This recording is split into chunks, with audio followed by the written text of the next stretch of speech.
Hey, Radians here. You can retire young in Georgia with a reasonable amount of money invested in rental real estate. But first, let's agree on the definition of retirement. And according to Naval Ravikant, it is when you stop sacrificing today for an imaginary tomorrow. When today is complete in and of itself, you're retired. You retire by saving up enough money, becoming a monk, or finding a work that feels like play to you. In practical terms, retirement comes down to having enough money so you're not worried about getting fired and having enough money to live a comfortable life without doing any work. It doesn't mean you will opt in to relax all the time, but you will have an option to not work, allowing yourself to pursue an activity that doesn't make money, or by starting a business that could have a huge upside but no guarantees. You can also think about retirement as a range of no worries about money, where 100% could be a diversified, fully passive portfolio of assets yielding $1 million per year, covering your living expenses a few fold. And 50% would be a few rented out apartments in Tbilisi, covering your basic living requirements. Some could have a Georgian retirement as a final destination, while others would see it as a temporary stay in their retirement journey. I'm not single, but I don't have kids.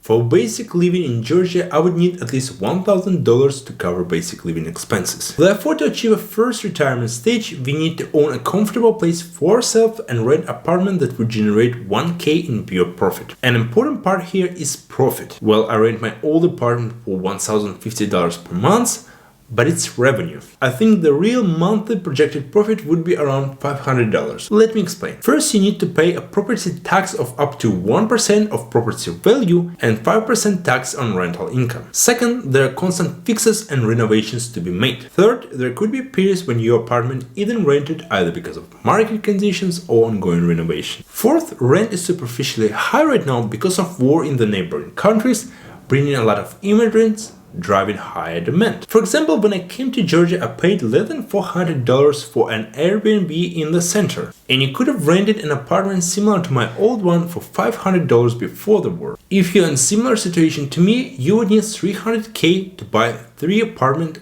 $120K each, 1 for yourself and 2 for rent. This way, you're more likely to cover your $1,000 living expenses while living in your comfortable place that you can improve over time. As a next goal after that, the good one could be having 4 apartments in Tbilisi and 1 on the seaside. That way you can cover your expenses with 3 rental apartments in the capital and having an option to go on the seaside to enjoy a slower pace of living. But it's a more expensive goal that could take more than $500,000.